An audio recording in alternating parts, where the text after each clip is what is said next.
Hey guys, welcome to an Earth-2 strategies video, property size. So, you've decided that you want to buy land. You've decided where you want to buy the land. Now the question is, how big should I make the property? Properties can be as small as a single tile, or as large as, at the time of recording, 750 tiles. So let's assume that price is not an object in this scenario. You just want to know, how big should you actually buy the property? Well, just like a lot of things in Earth-2, there isn't a right answer to this, but there are a lot of things to consider when making that decision. Smaller properties are easier to sell. So, at the time of recording, after you buy a property, let's say the property you buy is 10 tiles, there is no way to sell off a single tile and have 9 left, or split into, or break it apart. Now, they've been a little dodgy about this so far, because they probably don't have it super figured out yet, which is totally fine, understandable. I always want to stress this, it's a video game in current development, things are going to change about it. But they have seen a high demand for this, especially because they weren't super upfront about how that worked early on, and they seem to be leaning towards the idea that there will be a way to divide up property in the future. But let's assume for the sake of this that there's not, because right now there's no confirmed way to do it, and we don't know exactly how it's going to work or if there's going to be fees attached to it.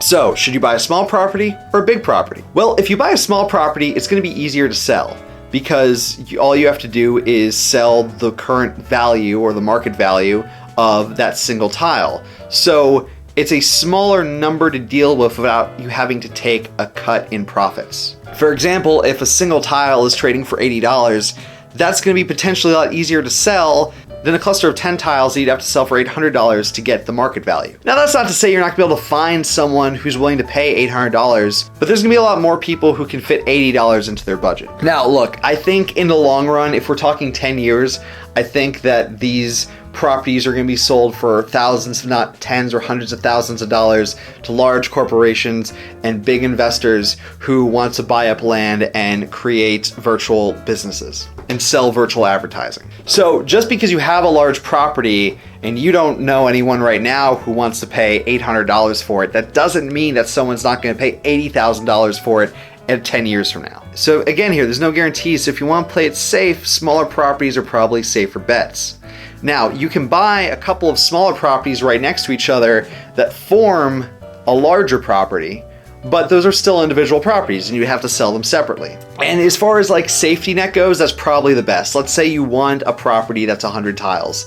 It's probably best to buy those all separately in 10 or 20 tile increments. That way they're easier to sell off individually. However, the more properties that you have cut up, the more micromanaging you're going to have to do when it comes to some of the later game stuff. Remember that the only value of these tiles isn't just to be sold. It's to mine resources, construct virtual businesses, sell advertising, build structures. The list of what you can do with property in the long run of this game is nearly endless, and they have alluded to a lot of crazy things you're going to be able to do with this in the long run. So that being said, if you don't just want to sell these spaces, if you want to actually manage the spaces, create reoccurring revenue streams within the game, larger properties are more valuable because they're going to allow you to construct larger things, sell more stuff on them, put up more advertising, a lot of different stuff that you're gonna be able to do. Also, if big companies eventually want to get into this,